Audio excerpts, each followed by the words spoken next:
자, 그 다음에 그 다음에 읽었던 부분 197쪽 조금만 더 볼게요. 그래서 다시 넘어가서 아주머니는 또 한 번 고마워했다. 나는 그런 기묘한 방법으로 외아들의 신상에 대한 크나큰 근심을 달래려 했던 이 과부 아주머니에 대한 연민으로 가슴이 찐했다. 내가 점괘가 됐다는 게 조금도 언짢지 않았다 하면서 절정 이 부분은 아주머니에게 아들에 대한 이제 이야기를 듣게 됩니다. 마지막 이제 결말 부분을 보도록 하겠습니다. 그럼 곧 떠나시겠네요 라고 하니까 네, 준비는 다 됐어요. 이웃 사람에게 어머님 부탁도 해놨고요. 이제 곧 온천장으로 나가는 4시 반 버스만 오면 돼요. 그랬더니 동행하게 됐군요. 이렇게 참 그렇군요. 4시 반 버스로 온천장으로 나가신댔지 라고 하니까 갑자기 이제 이야기를 하면 아니요, 서울까지 동행할 거예요 라고 하면서 갑작스럽게 행선지를 온천에서 집으로 이제 바꿨죠.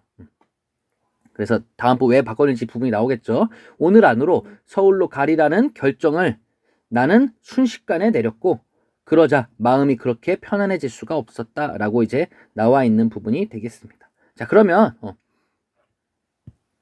볼게요. 나가 서울로 가겠다는 결정을 순식간에 내린 까닭은 무엇이었을까요? 그렇죠.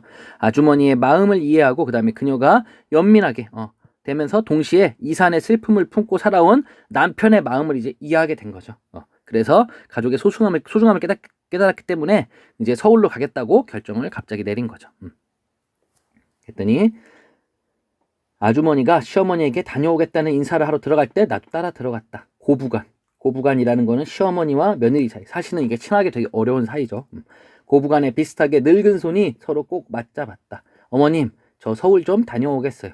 물건 살 것부터 묶어볼게요. 물건 살 것도 좀 있고 방학인데도 공부 핑계로 안 내려오는 태식인 여성도 보고 싶고 해서요 라고 하면서 이야기를 하는 게 시어머니가 걱정할까봐 서울 가는 진짜 이유를 말하지 않아요. 서울 가는 진짜 이유를 얘기할 수는 없죠. 어머니, 손자가 지금 집에 일주일째 안 들어와서 걱정이 돼서 갈게요. 그럼 어머님이 걱정하실 것 같으니까 그래서 물건 살 것도 있고 방학인데 안 내려오니까 얼굴 좀 보러 갔다 올게요 라고 이야기하는 부분이 되겠죠. 그래서 어머님은 뒷집 삼순이가 잘 보살펴 드릴 거예요. 아무 걱정 마시고 진지 많이 잡수셔야 돼요. 알아들었는지 못 알아들었는지 노파는 여전히 고개만 살래살래 흔들었다. 나에게 그 도리질이 몰라요 몰라가 아니라 며느라 태식인 여선에게 아무 일도 없어. 글쎄 아무 일 없다니까. 우리가 죄가 많아서 그 녀석에게까지 무슨 일이 있겠니 하는 것처럼 보였다. 이제 바뀐 거죠. 내가 느끼기 예전에는 몰라요 몰라가 아니라 고개를 저은 게 며느라 걱정하지 마. 너 아들한테는 아무 일도 없어. 우리가 이미 이렇게 많은 일들이 있어서 우리가 무슨 죄가 많아서 그 녀석한테 무슨 일이 있겠니? 라고 이야기를 하고 있는 부분이 되겠습니다. 그 다음에 나는 불현듯 아직도 마주 잡고 있는 고부의 손 위에 내 손을 포개보고 싶었다. 남남끼리이면서도 가장 친한 두 손.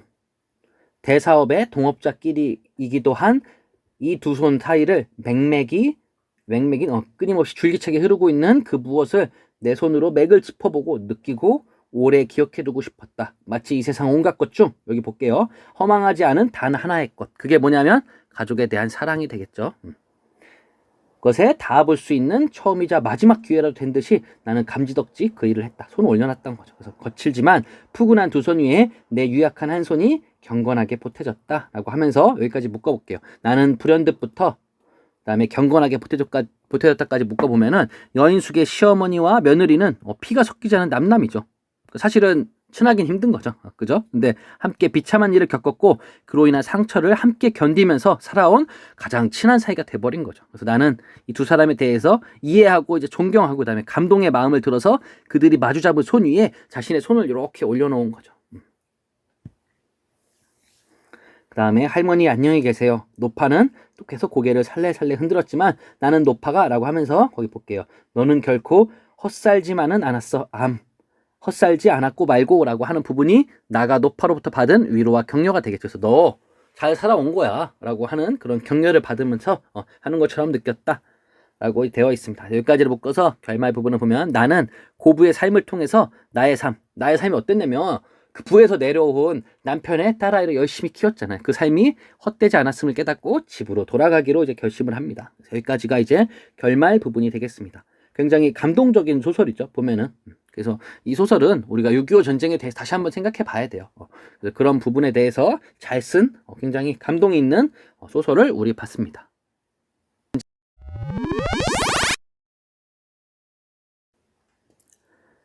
자, 이제 교과서 내용을 본문 내용을 다 봤으니까 한번 본문 내용을 한번 정리해 보도록 하겠습니다. 제재 개관을 볼게요. 그래서 이거는 현대 소설이고요. 그다음에 단편 소설이고 그다음에 전쟁 분단 소설이 되겠습니다. 그래서 전쟁으로 인해서 분단이 된 그런 소설입니다. 그래서 성격은 사실적이죠. 굉장히 실제 있었던 일이라고 해도 믿을 만큼, 그다음에 비극적이고 그다음에 성찰, 내가 깨달음을 얻게 되는 거죠. 그래서 시간적 배경은 현재는 어떠냐면 1970년대 중반 겨울. 그거는 그 대학생 아들의 과외를 통해서 알 수 있다고 했었죠. 그다음에 과거는 어땠냐면 1950년대 초반의 한국 전쟁 때. 공간은 서울과 온양이 되겠습니다. 그리고 시점은 1인칭 주인공 시점. 왜냐면은 이게 1인칭 나라는 사람의 주인공 시점으로 되잖아요. 그래서 만약에 이게 전지적 작가 시점이었으면 저 노파의 마음도 알고 왜 흔드는지까지 정확히 알 수 있는데 그런 부분이 아니니까. 그다음에 제재 같은 경우에는 전쟁과 분단의 상처 그리고 겨울 여행. 그래서 주제를 보겠습니다. 전쟁과 분단의 상처에 대한 증언 그리고 그 상처로 고통받는 사람들에 대한 이해 그리고 따뜻한 애정의 소중함까지 다루고 있습니다. 특징을 보면은 사건과 인물의 말과 행동 등을 굉장히 사실적으로 그리고 있습니다. 그래서 이 박완서라는 분은 실제로 이제 6.25를 경험했기 때문에 이렇게 더 잘 쓸 수 있었던 것 같아요. 그 다음에 여행을 떠났다가 깨달음을 얻은 뒤 다시 돌아오는 여로 구조라고 합니다. 이걸 여로용 구조라고 하는데 여행을 떠나면서부터 여행이 다시 돌아왔을 때 내가 뭔가 깨달음을 얻는 거를 여로 구조라고 합니다. 다음에 여기 보면 세 번째는 오해하고 이해하고 이 과정을 계속 반복하게 돼요. 하나에 대해서 오해하고 또 이해하고 또 오해하고 이해하고. 그러니까 예를 들면은 뭐 아주 그 할머니의 도리질에 대해서 오해하고 그다음에 다시 이해하고 그다음에 아주머니가 왜 저렇게 푼돈에 저렇게 연연하지라고 했던 것도 이해를 하게 되는 거죠. 그래서 계속 이렇게 오해와 이해의 과정을 반복하면서 진실을 드러내고 있습니다. 자, 그다음 글의 구성 부분을 볼게요. 글의 구성은 크게 발단, 전개, 위기, 절정, 결말로 되어 있습니다. 발단 부분은 나는 남편이 의붓딸을 그린 초상화를 보고 남편이 북에 두고 온 아내를 그리워하고 있다고 생각하면서 나 헛살았어 하면서 여행을 떠나게 됩니다. 전개 부분에서는 나는 여행지인 온천장에서도 서러움과 허망함을 느끼게 됩니다. 그러면서 위기 부분은 호숫가 여인숙에서 도리질하는 노파와 그녀의 며느리인 주인 아주머니를 만나게 되죠. 굉장히 따뜻한 분을 만났다고 이야기를 하는 거죠. 절정 부분은 주인 아주머니에게 노파의 도리질에 얽힌 사연을 굉장히 듣게 되죠. 그러면서 소식이 끊긴 자신의 아들을 만나러 가는데 서울에 가는데 돈을 마련하기 위해서 애쓴 사정을 듣게 됩니다. 결말 부분은 고부의 삶을 통해서 가족에 대한 사랑 그리고 삶의 의미를 깨달은 나는 내가 헛살지 않았구나라는 걸 깨달고 집으로 돌아가기로 마음을 먹게 됩니다. 자, 그 다음 등장인물을 한번 소개해 보도록 할게요. 나는 중년의 주부입니다. 그래서 그동안의 삶에 대해서 허탈감을 느끼게 되는 거죠. 그 다음에 근데 여행지에서 만난 여인숙의 주인의 이야기를 듣고 갈등이 해소가 되는 거죠.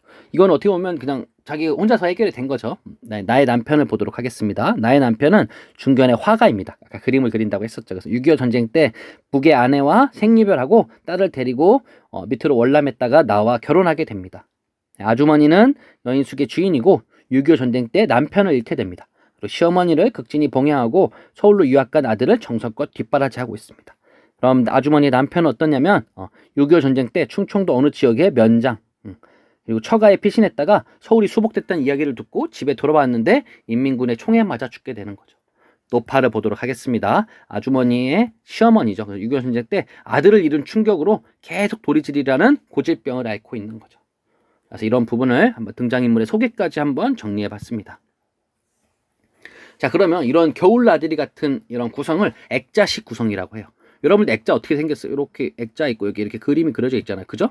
마치 이 겉에 액자, 그러니까 우리가 지금 있는 여기 보면은 처음에 내부 이야기, 요 안에 있는 이야기는 뭐냐면 노파의 도리질에 관한 사연의 이야기예요. 그러니까 내가 실제 그 이야기의 주인공이 아니잖아요. 그죠? 그래서 갑자기 그런 거 있잖아요. 그래서 옛날 할아버지 뭐 재밌는 얘기를 해서 옛날에 하면서 막 쭉 이야기로 들어가잖아요. 그죠? 선생님도 마찬가지로 선생님한테 선생님 뭐 재밌는 얘기 해주세요 하면은 선생님의 학창 시절 이야기를 해줘요. 그럼 여러분들이 선생님의 학창 시절의 얘기를 들으면은 그거는 내부 이야기예요. 근데 다시 돌아와서 바깥의 이야기로 가보면은 그거는 외부 이야기로 해요. 그래서 결국에는 요 바깥의 이야기는 겨울 여행이고 요 안의 이야기는 노파의 도리질에 관한 이야기가 되겠습니다.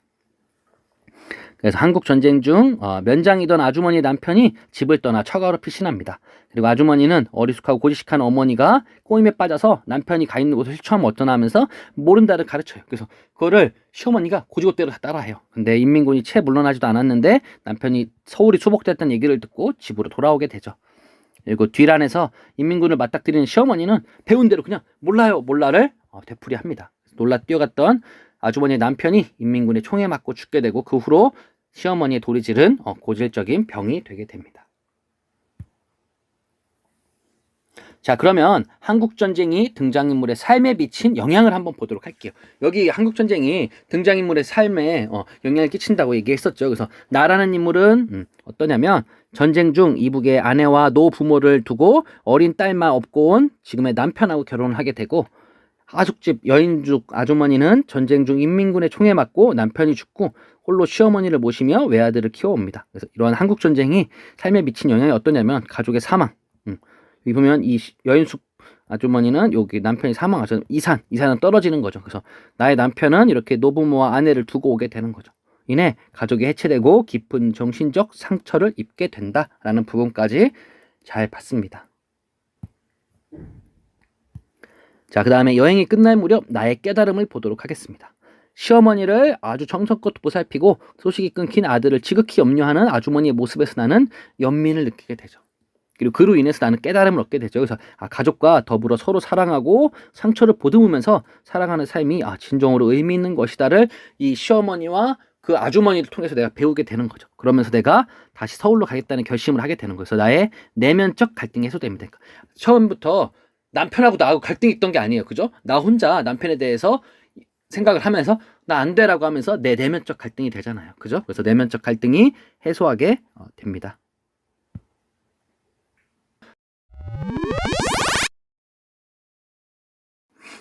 그 다음에 마지막으로 학습 활동을 한번 보도록 하겠습니다. 학습 활동은 교과서 198쪽이 되겠습니다. 자, 한번 볼게요. 자, 학습 활동 1번. 노파와 아주머니에 대한 나의 생각의 변화를 중심으로 이 소설의 내용을 다음과 같이 정리해보자. 그래서 나에 대한 생각의 변화를 중심으로 이 소설의 내용을 다음과 같이 한번 정리해보도록 하겠습니다. 여기 볼게요. 노파의 도리지를 처음 봤을 때 내가 드는 생각은 나를 싫어하나 하면서 이제 나를 거부한다고 생각이 든 거죠. 근데 아주머니 이야기의 내용을 보면은 노파의 도리지를 얽힌 사연을 이야기해 주죠. 그래서 도리지를 왜 하는지 알게 되면서 그 내용은 6.25 전쟁 중에 인민군에 의해 아들을 잘못 썼죠. 잃은 뒤 거의 실성하여 25년 동안 자는 시간만 빼놓고 계속 도리지를 하고 있는 거죠. 그다음에 그로 인해서 내가 어떻게 됐냐면은 처음에 도리지를 처음 봤을 때 생각, 그 다음에 그 사연을 듣고 나서 그 다음에 들은 뒤에 나는 어떤 생각이 들었냐면 전쟁의 상처가 굉장히 측은하면서 나는 아주머니가 대사업을 하고 있다고 생각하게 된 거죠. 그래서 이렇게 내가 노파의 도리지를 처음 봤을 때, 그리고 아주머니의 내용을 듣고 나서, 그리고 노파의 도리지를 들은 사연 뒤에 생각이 어떻게 바뀌었는지에 대해서 나와 있습니다. 그 다음 한 번 더 볼게요. 처음에 아주머니의 굽실굽실하는 태도에 대한 나의 생각은 밥을 팔기 위해서 굽실굽실한다고 생각하여서 굉장히 불쾌하게 생각하면서 한편으로는 측은하게 여기고 있습니다. 근데 내가 아주머니한테 이야기를 듣게 되죠. 아주머니의 아들 이야기를 듣게 되죠. 그래서 서울에 있는 외아들이 일주일 넘게 하숙집에 들어오지 않는다고 하고 있어요. 그래서 아주머니는 여인숙의 손님이 들어 번 돈으로 서울에 가면은 아들의 신상에 아무 일이 없을 것이라는 자신만의 미신을 만들어냅니다. 그다음에 이런 아주머니의 아들 이야기를 들은 후에는 굽실굽실한 이야기를 알게 되고 그녀에 대해서 이제 걱정하는 마음이 생기게 되는 거죠. 이렇게 학습활동 1번은 정리해 볼 수 있겠습니다. 그래서 여러분 다음 빈칸 채워보고 꼭 이 얘기가 아니더라도 한번 빈칸 한번 채워보도록 해보세요. 그래서 선생님이 여기 해놓은 부분은 나중에라도 볼 수 있고, 그 다음 선생님이 그 학습지에도 나와 있으니까 꼭 필기는 지금 필기를 못했다고 하더라도 학습지를 보고 하면 되니까 그때 한번 해보도록 하고요. 그 다음 볼게요. 학습활동 2-1번을 보도록 하겠습니다. 학습활동 2번을 보면 이 소설에 이제 대사업이라는 말의 의미를 생각하며 아래의 활동을 해보자라고 하면서 2-1번을 보도록 하겠습니다. 노파와 아주머니의 대사업이 뜻하는 것이 무엇인지 파악해보자라고 되어 있는데, 아주머니가 이제 노파의 대사업이라는 것에 대해 이야기하고 있죠. 그게 뭐냐면 첫 번째는 도리질을 멈추지 않는 일이죠. 결국에는 노파의 도리질에는 외부의 폭력으로부터 가족을 지키려는 의지와 책임감, 그다음에 가족에 대한 사랑이 담겨 있는 거죠. 그래서 아주머니가 말한 노파의 대사업은 도리질을 멈추지 않는 것. 근데 내가 생각한 아주머니 대사업은 뭐냐면 시어머니의 상처 입은 마음을 깊이 연민하면서 시어머니를 정성껏 보살피는 거. 삼시세끼 먹이고 시어머니가 아프지 않고 잘 할 수 있도록 도와주는 것. 그게 내가 생각한 아주머니의 대사업이라는 부분이 되겠죠. 그러니까 이게 구분해야 되는 게, 아주머니는 아주머니 자신이 내가 대사업을 하고 있어요라고 이야기하지 않아요. 그거를 나가 생각해서 대사업이라고 하고 있는 거고, 이 노파도 자신을 내가 대사업하고 있어요라고 하지 않고 이 아주머니가 내가 보기엔 노파가 저 하는 일이 대사업이다라고 이야기하고 있는 거죠. 절대 헷갈리면 안 됩니다. 알겠죠? 자, 그 다음에 2-2번을 보도록 하겠습니다. 이 소설의 마지막 부분에서 나가 상상한 노파의 말을 고려할 때 나의 대사업은 무엇일지 말해보자. 이번엔 노파가 마지막으로 얘기하죠. 그래서 나는 노파가 이렇게 도리질을 하는 부분에서 상상을 한 거죠. 그래서 너는 결코 헛살지만은 않았어. 헛살지 않았고 말고 하는 것처럼 느꼈다라고 되어 있죠. 그러면 나의 대사업은 뭘까요? 그렇죠. 허망하지 않은 의미 있는 삶을 사는 것. 그것이 뭐냐면 가족과 더불어 서로의 상처를 보듬으며 사랑을 실천하며 사는 것. 그것이 바로 대사업이라고 이야기하고 있습니다. 자, 그럼 마지막 2-3번을 보도록 하겠습니다. 1과 2를 바탕으로 이 소설에서 대사업이란 어떤 삶을 가리키는지 말해보자 라고 했을 때 어떤 사업이냐면 상처를 입어 고통스러워하는 다른 사람의 마음을 헤아리고 이해하고 도우는 삶, 그게 바로 대사업이라는 거죠. 또 하나는 가족 간에 서로 사랑하고 의지하면서 전쟁의 아픔에 상처를 극복해 나가는 삶, 그것이 바로 대사업이라고 이야기하고 있습니다. 이것이 바로 소설의 주제이기도 한 거죠.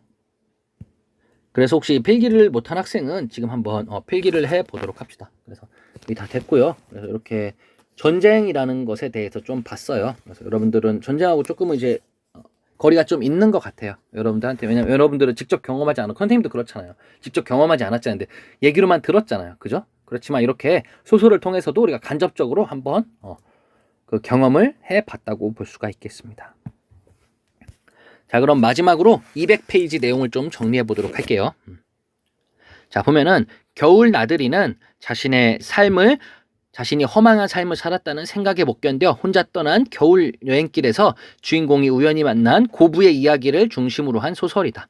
그 만남에서 알게 된 시어머니와 며느리의 처절한 사연은 전쟁의 상처가 얼마나 무서운 것인지를 뚜렷이 보여준다. 한편 바로 눈앞에서 벌어진 아들의 죽음에 충격을 받아 정신을 놓치고 평생 도리질을 하며 살아온 시어머니를 깊은 연민의 마음으로 껴안고 보살피는 며느리의 태도는 인간이 존엄한 존재라는 것을 알게 해준다. 그래서 아주머니가 보여준 이타적인 태도, 남을 위하는 태도, 자신을 위하는 게 아니라 남을 먼저 위하는 태도, 그리고 남을 위해 자신을 희생하는 자기 희생적인 태도는 인간만이 할 수 있다는 거죠. 다음에 6.25 전쟁을 다룬 우리 소설 가운데에는 이 작품과 같이 전쟁의 참혹함을 증언하면서 전쟁 때문에 상처 입은 사람을 따뜻하게 감싸는 내용이 많다라고 해서 유능길의 장마라는 작품도 있고요. 그래서 유능길의 장마라는 작품도 굉장히 재미있는 작품이고요. 그 다음에 전상국이라는 분의 아베의 가족이라는 작품도 있고요. 다음에 조금 어둡지만 김원일의 어둠의 혼이라는 작품도 있습니다. 한번 궁금한 사람은 이거 한번 찾아서 읽으면 좋을 것 같아요. 그 다음에 자료 창고를 한번 볼게요. 박완서 소설에서의 분단 문제를 보도록 하겠습니다. 박완서는 6.25 전쟁의 소용돌이 속에서 오빠를 잃은 여기 이 작가는 실제로 오빠를 잃었대요. 그래서 오빠를 잃은 비통한 가족사, 이게 바로 작가의 오빠가 6.25 전쟁 때 죽은 일, 가족사를 여러 편의 소설에서 다루었는데 그 가운데 하나인 엄마의 말뚝 2로 이상문학상을 수상하였다. 다음은 수상소감의 한 부분이다 라고 나와 있죠. 그래서 우리 결의 분단은 이제는 하나의 기정사실입니다. 분단은 오래전에 피 흘리기를 멈추고 굳은 딱지가 된 채 통일을 꿈꾸지 않은 지 오래입니다. 통일이란 말은 도처에 범람하고 있습니다만 산채 분단된 자의 애절한 꿈으로서가 아니라 그것을 직업으로 삼고 사는 사람들이 만들어낸 구호로서 행세하고 있을 뿐입니다. 통일이 직업인 사람은 될 수 있는 대로 많은 구호를 만들어내어 분단을 치장하면 되겠지만 진실로 통일이 꿈인 사람은 끊임없이 분단된 상처를 쥐어뜯고 괴롭게 피 흘리게 할 수밖에 없습니다. 고통스럽지만 방법은 그것밖에 없습니다. 토막난 채로 아물어버리면 다시는 이을 수 없게 되리라는 걸 알고 있기 때문입니다. 하면서 작가가 분단의 상처를 계속 다루는 까닭이 되겠죠. 그래서 아물었으되 피 흘리고 있음을 딱지 앉았으되 곰고 있음을 잘 차려 입었으되 헐벗었음을 그리고 춤추고 있으되 몸부림치고 있음을 보고 느끼고 말하는 것도 문학이 숙명처럼 걸머진 형벌이자 자존심이라면 저도 잠시 한낱 비통한 가족사를 폭로한 것 같은 부끄러움에서 벗어나 늠름해지고자 합니다. 그래서 이 문학은 피하고 싶은 것까지 드러내게 하는 괴로운 일이라는 것에서 형벌이지만 진실을 파헤쳐 드러냄으로써 자부심을 갖게 함으로 자존심이라고도 합니다. 그래서 이런 작품까지 한번 봤고요. 그래서 여러분도 한번 분단 그리고 전쟁에 대해서 한번 다시 생각하는 계기가 되었으면 좋겠습니다.